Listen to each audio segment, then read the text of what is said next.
네, 뉴스 분석 함께할 네 분 소개하겠습니다. 서정욱 변호사, 구자홍 동아일보 신동아팀 차장 나오셨습니다. 강성필 민주당 국민소통위 부위원장, 장현주 민주당 법률위원회 부위원장 함께합니다. 어서 오세요. 네, 국민의힘이 오늘 대구와 부산, 울산, 강원 지역 발표를 마지막으로 이 공천 면접을 모두 마무리했습니다. 지난 닷새간 공천을 진행하면서 전체 윤곽이 드러나는데요. 일단 화면 함께 보실까요? 오늘 국민의힘 부산, 대구, 울산 단수 공천 명단이 발표됐는데 제가 제일 먼저 주목했던 것은 지금 주진우 전 대통령실 법률비서관이 단수 공천을 받았습니다, 구정 차장님. 네. 사실상 지금 이 당선이 유력한 지역에서의 그 용산 대통령실 출신의 단수 공천은 처음인 것 같거든요. 네, 그렇습니다. 이 의정부에서 이제 그 정무비서관 출신 전희경 의원이 그 비서관이 받았습니다만 이 부산에서 특히 TK와 PK의 경우에는 이 여권의 강세 지역이다 이렇게 꼽히고 있고 그 중에서도 이 부산 해운대 갑의 경우에는 하태경 의원이 3선을 기록한 지역이기 때문에 누가 국민의힘 공천을 받느냐가 본선에서 당선 가능성이 가장 높다. 이제 이런 관측이 나왔기 때문에 과연 용산 출신인 주진우 전 법률비서관이 받을 것이냐 또는 경선을 할 것이냐 굉장히 관심이 많았습니다만 이 정영환 공천관리위원장은 이 단수 공천을 결정을 했습니다. 그만큼 이 주진우 전 비서관의 경쟁력이 뛰어났다. 뭐 이런 평가가 가능할 것 같습니다. 서정욱 변호사님, 조금 친윤 인사를 한 위원장이 챙겨줬다 이렇게 봐도 되는 겁니까? 그렇게 볼 수가 없죠. 네. 지금까지 이제 한 86명 아마 이제 단수 공천이 됐는데 그 중에 이제 그 2명 아닙니까? 네. 2명인데 그 의정부 갑의 전희경 이분도 이제 그 경쟁력이 탁월했던 거예요. 네. 근데 그 1명 그러면 한 거예요. 근데 주진우 비서관도요. 이분이 직책이 법률비서관입니다. 왕비서관 아닙니다. 네. 법률비서관이에요. 네. 근데 이분의 경쟁력이 워낙 탁월했기 때문에 그래서 이제 시스템에 따라서 딱 1명 공천된 거죠. 네. 이걸 한동훈 위원장이 왜 챙겨줍니까? 챙겨주려면 이게 여러 사람 챙기겠지. 저는 챙겨준 게 아니고 주진우 비서관의 경쟁력이 탁월했기 때문에 시스템에 따라서 공천됐다. 이래 보는 게 맞죠. 저희 시청자분들이 헷갈리실 수도 있을 것 같은데 이 단수 공천이라는 것은 이 적격한 사람이 한 사람밖에 없었다 이렇게 보고 한 사람이 추천한 거죠. 그렇죠. 이제 물론 여러 명이 예비 후보는 있지만 경쟁력이 20% 이상 뭐 차이 난다든지 아주 이게 압도적인 차이가 날 때 그는 이제 경선할 필요가 없잖아요. 이런 경우에 단수 공천하는 거예요. 구정 차장님, 그런데 이번 이 단수 공천 명단도 생각보다 되게 빠르게 나오고 있는 것 같아요. 그렇습니다. 지금 이 단수 공천의 경우에는 말 그대로 국민의힘 후보 자격으로 본선을 오늘부터 준비를 할 수가 있게 되는 겁니다.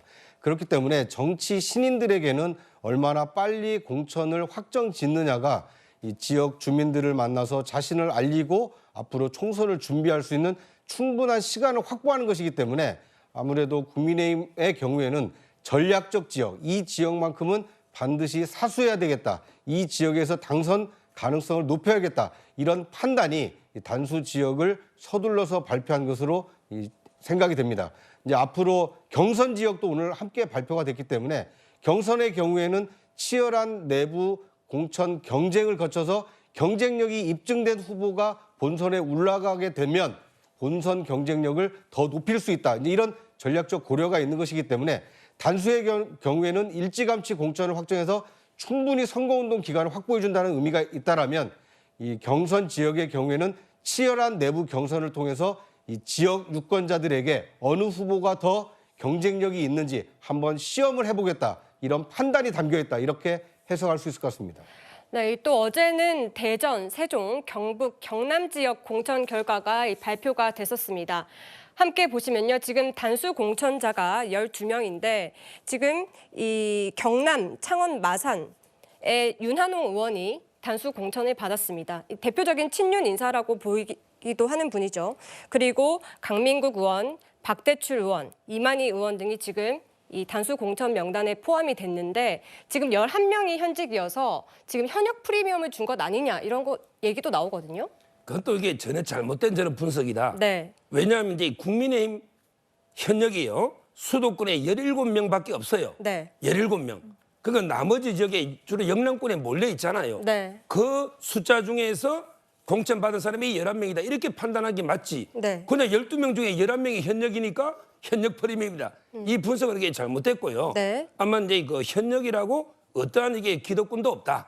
오히려 이제 현역은 하위 평가에서 아마 영남권에서 상당히 물갈이가 있을 겁니다. 네. 벌써 이제 오늘 대구에도 이제 그 윤재옥, 추경호 두 분은 아주 평판이 좋았거든요. 네. 그 외에는 이게 다 경선 아닙니까? 네. 앞으로 저는 어떠한 현역 프리미엄도 없고 네. 오히려 이제 4년 전에 물갈이 비율이 43%였거든요.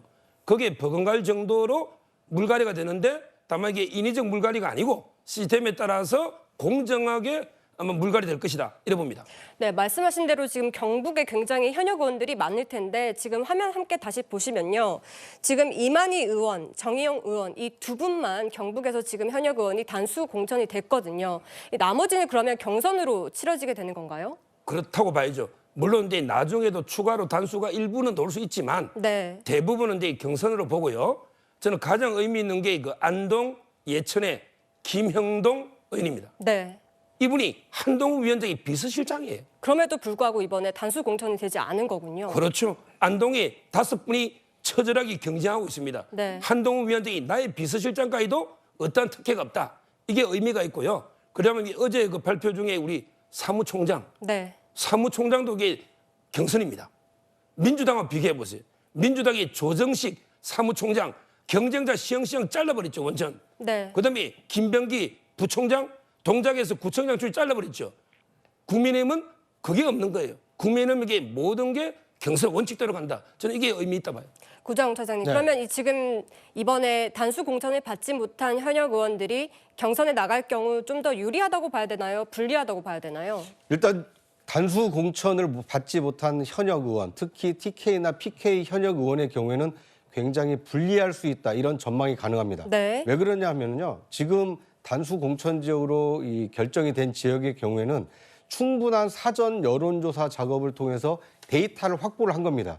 그래서 다른 예비 후보들에 비해서 지금 현역으로 있고 또 단수 공천 받은 분들이 월등히 경쟁력이 뛰어나기 때문에 앞서 말씀하신 대로 여론조사 상으로 봤을 때 20% 이상 격차가 난다라면 굳이 이걸 경선까지 시킬 필요가 있겠느냐. 그래서 이제 단수 공천 지역으로 확정을 지어준 겁니다.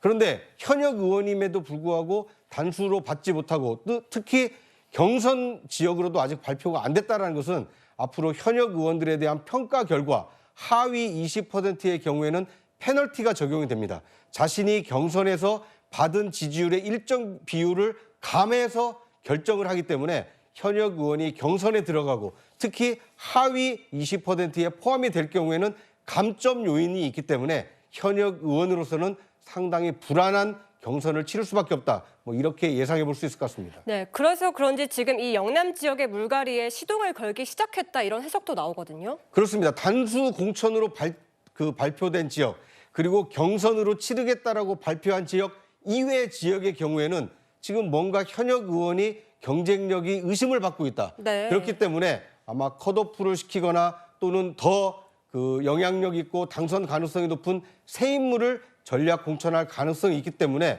앞으로 발표되는 TK, PK 이 지역의 국민의힘 공천 결과가 상당히 주목되는 상황입니다. 네, 현역 의원들이 앞으로 컷오프가 될지 한번 지켜봐야 될 것 같은데요. 강성필 위원장님. 네. 지금 이 국민의힘이 민주당보다는 조금 빨리 단수 공천을 하고 있거든요. 지금 나오는 결과들을 봤을 때 어떻게 좀 평가를 하고 계십니까? 네, 저는 지금까지 국민의힘의 공천 그 과정을 보면 네. 여당으로서의 어떤 현역 프리미엄을 100분 잘 이용하고 있구나. 그리고 상당히 영리하게, 무난하게 하고 있다는 거에 대해서는 평가를 하고 있습니다. 네. 근데 이제 한 3가지 정도를 한번 보고 싶은데요. 확실히 이 용장, 맹장, 지장보다 운장이 정치에서는 최고다. 운이 왜? 최고다. 왜냐하면 제가 봤을 때는 그 이번에 그 단수 공천을 받은 주진우 비서관하고 네. 그 강남 의뢰에 있었던 이원모 비서관하고는 제가 봤을 때는 상황상 정황상으로 별반 차이를 못 느끼고 있거든요. 그런데 네. 이제 강남 의뢰라는 상징적인 곳에 도전장을 내밀다 보니까 아무래도 조금 논란의 소지가 있어서 다른 험지로 차출되는 반면 그래도 부산에서 사실 주진우 비서관이 출마한 곳도 사실 부산에서 그 국민의힘의 사실 텃밭이거든요. 그래서 네. 저는 경쟁력이 있다고 하는데 평생 공직 생활만 하신 또 젊은 분이 어떻게 지역에서 얼마나 경쟁력이 있는지 저는 잘 모르겠어요. 그래서 이런 것에 있어서는 하지만 너무 큰 큰 개수가 많지는 않기 때문에 네. 무난하게 넘어갈 수 있을 거라고 보고요. 결국에는 지금 경선이 이제 많이 치러질 거 아니겠습니까? 네. 그러면 대통령실에서 참모를 지냈거나 윤석열 내각에서 장차관을 지냈던 분들과 현역과의 대결, 그러니까 현역 대 용산 참모들의 어떤 대결 네. 구도가 앞으로 펼쳐질 텐데 여기에 대해서 과정도 중요하지만 결과는 더 중요하다. 과연 결과적으로 용산의 어떤 마음이 어디로 가는지 아니면 정말 공정한 공천이 이루어질지는 두고 네. 봐야 된다. 이렇게 보고 있습니다. 네, 지금 말씀하신 대로 이번에 지금 단수 공천에 포함되지 않은 지역에 지금 경선이 많이 치러질 텐데 이 지역에서 현역 의원과 대통령실 출신들의 이 격돌이 예고된 곳이 굉장히 많거든요. 말씀하신 대로 이 친윤 인사들이 윤심을 받아서 좀 더 혜택을 볼 거라고 보십니까? 지금 이제 윤 대통령이요. 참모들은 이제 출마하는 권유를 많이 했죠. 그렇지만 이제 어떠한 특혜도 없다. 이걸 이제 수차례 강조했습니다. 네. 아무런 특혜도 없고요. 제가 이제 문재인 대통령이 그 표현을 빌려서 말하면 기회는 평등하고 네. 과정은 공정하며 결과는 정의로울 것입니다. 네. 이게 국민의힘의 공천이에요. 기회는 누구나 평등한 거예요. 과정은 공정할 겁니다. 그리고 이제 그 결과는 상당히 정의롭게 논다. 이렇게 저는 평가하고 어떠한 특혜도 없다. 이렇게 보시면 돼요.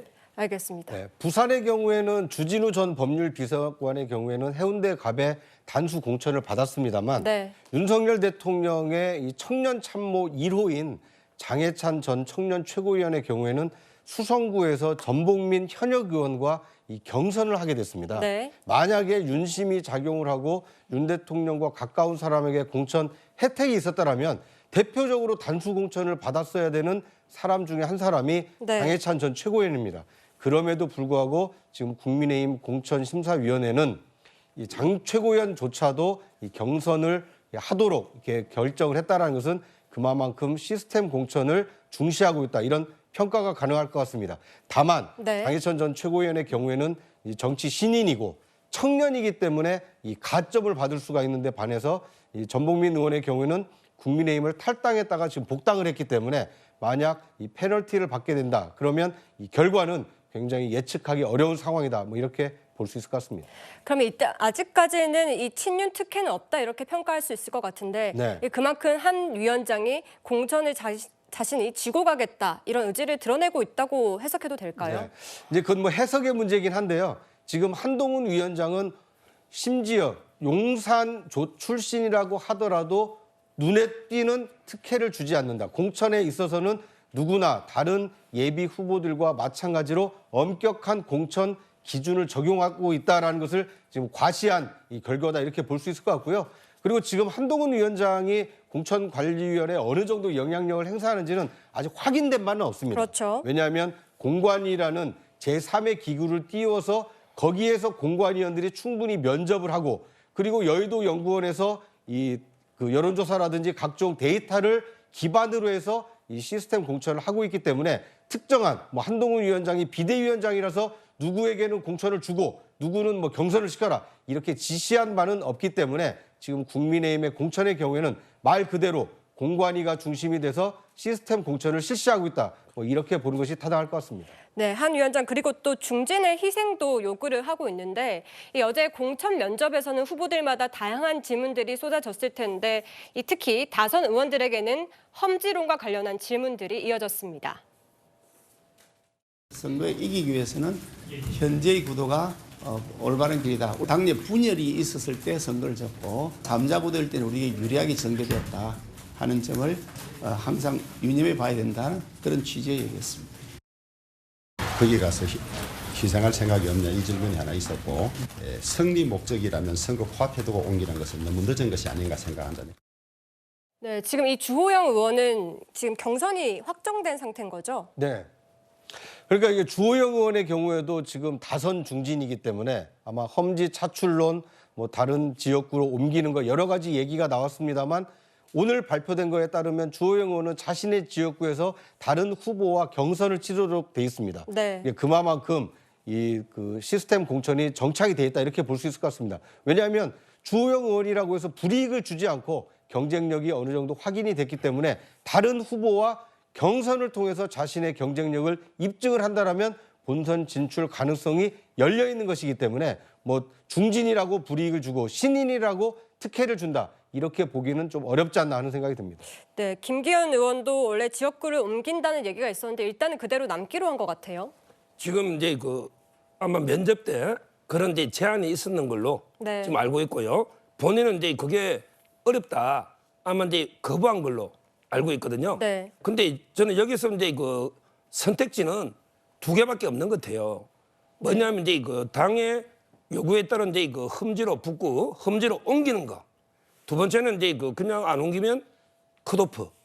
이 두 가지밖에 없는 것 같아요. 네. 당이 요구를 했는데 그 자리 원래 지역에 공천을 줄 수는 없는 거 아닙니까? 네. 따라서 저는 김기현 대표가 이제 뭐 저는 당에 대한 기여도 크다 봅니다. 가능하면 이게 기회를 주는 게 맞아요. 김기현 대표가 이제 대표직을 그래도 이제 그 던져서 한동훈 위원장 체제가 들어서고 네. 이게 상당히 기여를 한 거 이 점은 저는 높이 평가합니다. 네. 다만 이제 좀 더 나아가서 선당 우사로 당의 요구에 좀 따라서 좀 울산에도 험지가 있거든요. 네. 이쪽으로 이게 좀 옮기는 게 어떨까 이런 생각이 들어요. 네, 지금 이 김무성 전 대표가 공천 신청을 철회를 했고 또 이 서병수 의원, 조혜진 의원, 김태우 의원 등이 지금 지역구를 옮겨서 조금 험지로 나가겠다, 낙동강 벨트에서 승리를 거머쥐겠다 이런 의지를 다지고 있는 상황이거든요. 네. 이런 상황에서 올드보이들이 앞으로 더 이제 희생을 감수하겠다라는 목소리가 나올 가능성은 어떻게 보십니까? 일단 김무성 전 의원이 공천 신청을 철회함으로써 이른바 올드보이들의 귀환, 뭐 특히 대거 귀환에는 제동이 걸렸다 이렇게 볼 수 있을 것 같습니다. 이 국민의힘도 뭐 올드보이 일부들이 이 출사표를 던지고 있습니다만 이 상대 정당인 민주당의 경우에도 올드보이들이 상당히 지금 이번 총선에 출마를 준비를 하고 있습니다. 이 김무성발 공천 철회가 국민의힘뿐만 아니라 민주당에게도 어떤 영향을 끼칠지 좀 예의주시되는 상황이고요. 이 국민의힘이 뭐 시스템 공천도 있습니다만 일부 전략적인 이 공천 조정, 선거구 조정도 있다 이렇게 볼 수가 있을 것 같습니다. 특히 3선 이상 중진의 경우에는 민주당 의원이 현역으로 있는 이른바 험지 지역으로 선거구를 옮겨서 출마를 요청을 했고 네. 그 요청을 지금 수락을 함으로써 김태호, 조혜진, 뭐 서병수 이런 의원들이 자신이 당선했던 지역이 아닌 민주당 의원이 현역으로 있는 지역으로 출마를 하게 됩니다. 이런 것은 말 그대로 희생이고 헌신이 될 수 있기 때문에 국민의힘 전체의 총선 승리를 위해서 중진들이 앞장서서 희생을 하고 있다. 그렇기 때문에 특혜도 없고 또는 오히려 희생이 있는 이 공천이다. 이런 평가를 받는다라면 총선 본선에서도 여당에 대한 유리한 여론이 조성될 수 있기 때문에 지금까지 나타난 이 국민의힘 공천 결과만 놓고 볼 때는 상당히 순항을 하고 있다. 이런 평가가 가능할 것 같습니다. 알겠습니다.